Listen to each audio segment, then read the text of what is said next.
რომ მოხვედით დღეს და მე ვიცი რომ თქვენ ძალიან მნიშვნელოვანი თემა გაინტერესებთ, რომელიც ჩემთვისაც ძალიან მნიშვნელოვანი, ამიტომ მე ვიტყვი ორი სიტყვით ძალადობასთან დაკავშირებით და მე მზად ვიქნები რომ ყველა თქვენ კითხვას უპასუხო.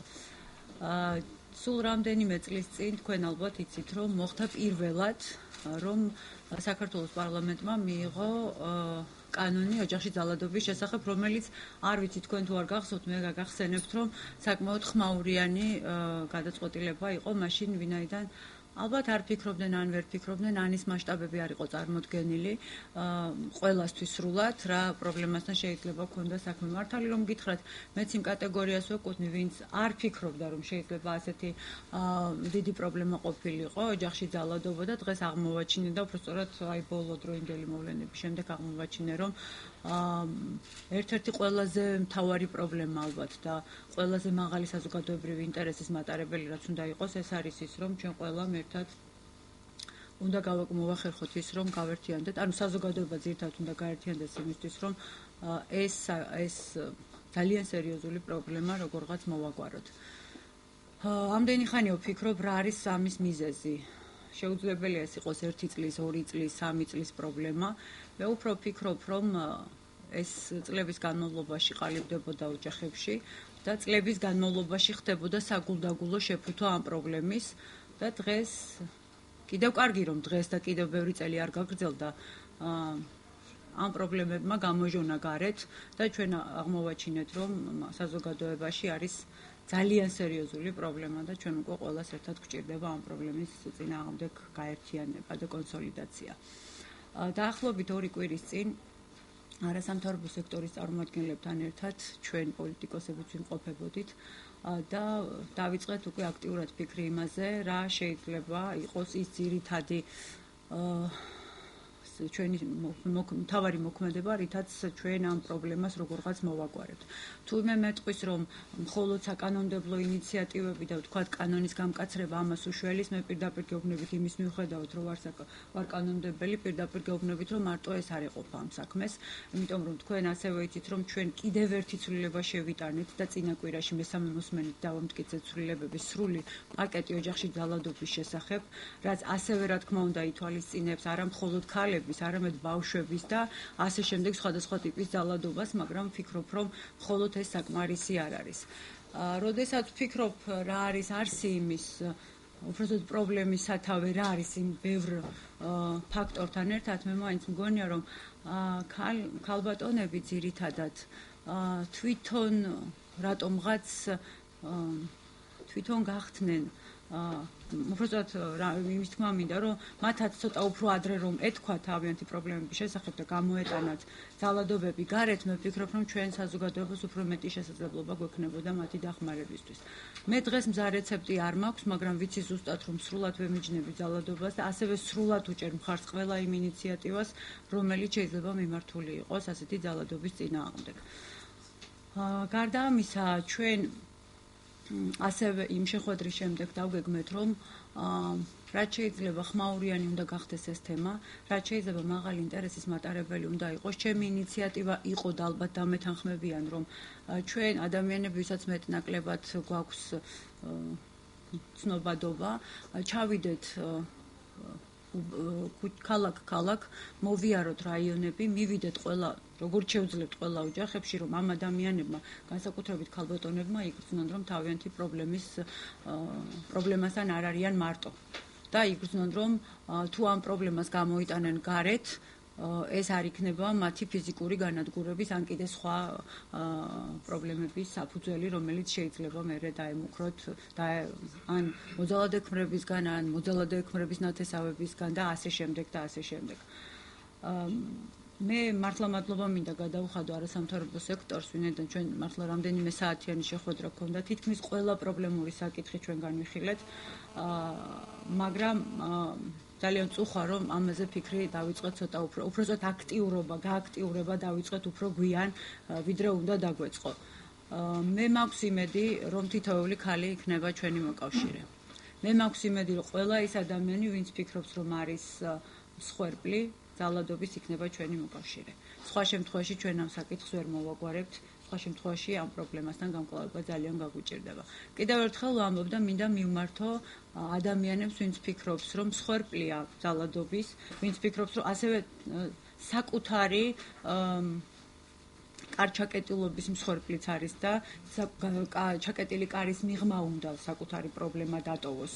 მე მინდა მივმართო, რომ ჩვენ მაქსიმალურად ვართ მზად იმისთვის, რომ დავიცვათ მათი უფლებები და თუნდაც მე ერთი ადამიანი მზად ვარ ყოველთვის, რომ მოვისმინო მათი პრობლემების შესახებ და აუცილებლად დავეხმარო, ვინაიდან არ შეიძლება ესეთ მდგომარეობაში იმყოფებოდნენ ქალბატონები 21 საუკუნეა ირგვლივ და ჩვენ საუბრობთ ისეთ ძალიან მძიმე საკითხზე, როგორიც არის ძალადობა და ანგარიშწორება ქალბატონების მიმართ. ეს ერთი საკითხი. თუ თქვენ ამ საკითხთან დაკავშირებით გაქვთ კითხვა, თუ არა და მე სხვა ტიპის ძალადობასთან დაკავშირებითაც მინდა გესაუბროთ, ვინაიდან ძალადობა არის ძალადობა და ჩემთვის არის კატეგორიულად მიუღებელი, ვის მიმართაც არ უნდა ხორციელდებოდეს მსგავსი ტიპის ძალადობა. არის ეს დავიწყებ თუნდაც ჟურნალისტები ხართ, დავიწყებ ჟურნალისტებიდან და გადავალ ყველა სფეროს და ყველა სოციალური კლასის წარმომადგენელთან დაკავშირებით და ცალსახად ვაცხადებ ამას, რომ პირადად ჩემი ერთ-ერთი მთავარი მოტივი იმის, რომ მე ვიყო აქტიური ამ მიმართულებით, არის ის, რომ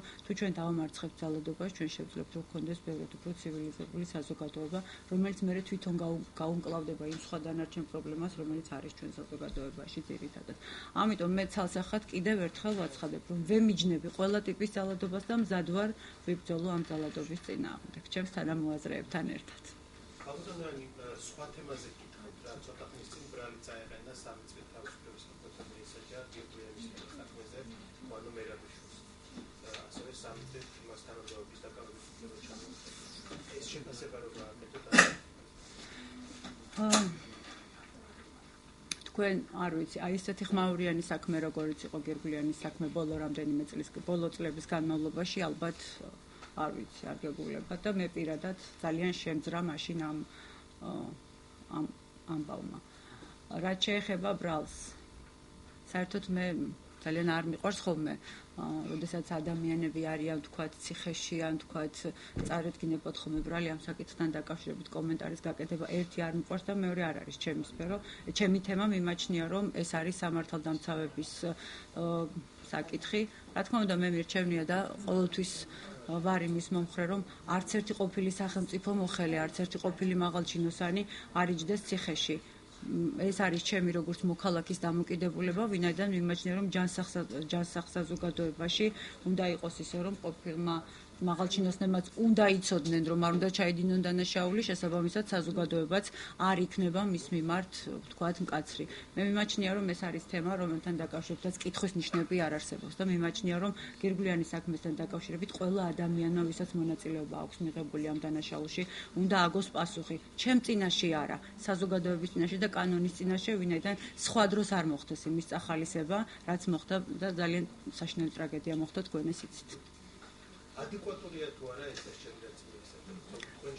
ამიტომ ვამბობ, რომ მე არ გავაკეთებ შეფასებას, ეს არის სამართალდამცავების საქმე, 3 წელი, 5 წელი როგორ განისაზღვრა, არის მათი იმ მტკიცებულებების და არგუმენტებიდან გამომდინარე, რომელიც მათ წარუდგინეს სასამართლოს. შესაბამისად, მე ვამბობ, რომ დანაშაული უნდა იყოს ადეკვატურად დასჯილი, კანონის წინაშე ყველანი ვართ ვალდებული, ყველანი ვართ თანაბარი, რამდენად ადეკვატური იყო და სამართლიანის უკვე არის სასამართლოს პრეროგატივა.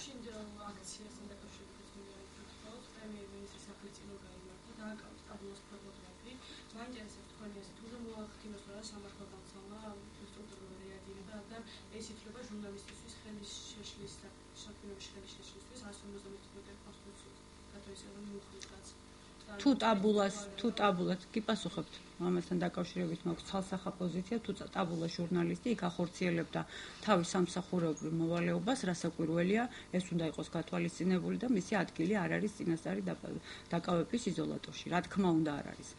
თუ ის იმყოფებოდა ფოტოაპარატის და გადამღების გარეშე და იმყოფებოდა როგორც მოქალაქე, იქ შესაბამისად მასზე ვრცელდება ყველა ის კანონის ის ნორმა, რომელიც თითოეულ მოქალაქეზე ამ ქვეყანაში სხვა თუ ის ასრულებდა მისი ადგილი. ცალსახად ვაცხადებ, მისი ადგილი არ არის წინასწარი დაკავების იზოლატორში.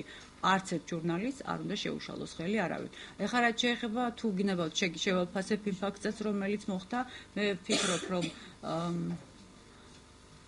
მე პირადად ვფიქრობ და ალბათ ჩემნაირად ვფიქრობ საქართველოს მოსახლეობის არ ვიცი 99% თუ არა აბსოლუტურ უმრავლესობა მაინც რომ უბრალოდ ფიქრობს ბაჩო ახალაიასთან დაკავშირებით რომ ის იმსახურებს სასჯელს. მე არ ვფიქრობ რომ მისი ოჯახის წევრები და მხარდამჭერები ჩემს სახლთანაც უნდა მოვიდნენ და საქართველოს მოსახლეობის აბსოლუტურ უმრავლესობასთანაც.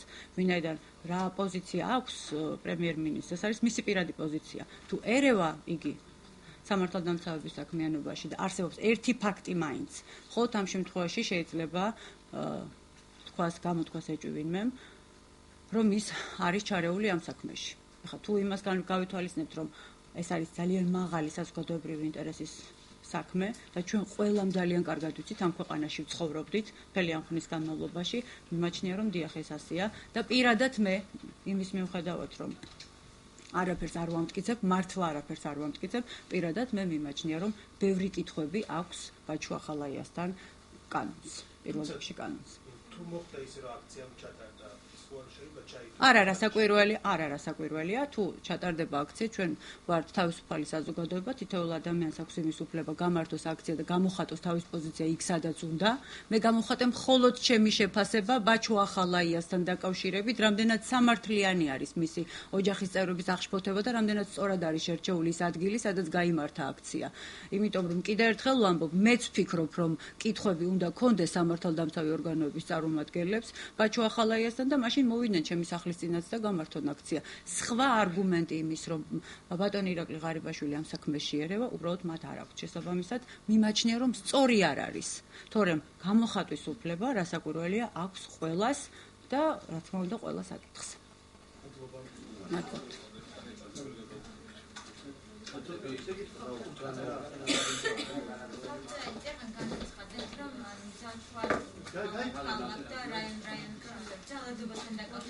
დიახ, სწორედ ეს დავაზუსტებ. მე გავაკეთე შეთავაზება, სწორად ამას გულისხმობდი, რომ დაახლოებით 10 დღის წინ ჩვენ გვქონდა ერთ-ერთი არასამთავრობო ორგანიზაციის ინიციატივით შეხვედრა, სადაც იმყოფებოდნენ ჩემი კოლეგები, არა მხოლოდ უმრავლესობის წარმომადგენლები, არამედ სხვა ოპოზიციური პარტიების წარმომადგენლებიც, ასევე იმყოფებოდნენ არასამთავრობო სექტორის წარმომადგენლები. ჩვენ ვისაუბრეთ ამ საკითხთან დაკავშირებით, რომ გითხრათ, რომ შევთანხმდით, მოგატყუებთ ახლა ვინაიდან ეს წინადადება და ინიციატივა გავაჟღერე, ინიციატივა იქნა მიღებული და მიმდინარეობს ახლა ამ ინიციატივის დამუშავება, როგორ განვახორციელებთ ამ პროექტს, ასე ვთქვათ. რა თქმა უნდა, იგეგმება აქტივობები, არა მხოლოდ ამ მიმართულებით, არამედ კიდევ სხვა აქტივობებიც არის დაგეგმილი. თუმცა მე არ ვამბობ, რომ ეს არის საკმარისი. არ არის ნამდვილად საკმარისი. ამდენი ხანია მართლა ვეძებ, რა არის ის ძირითადი, რაზეც უნდა აიგოს და აშენდეს ის პოლიტიკა, რომელიც საბოლოოდ დაამარცხებს ამ ქვეყანაში ქალთა მიმართ ძალადობას.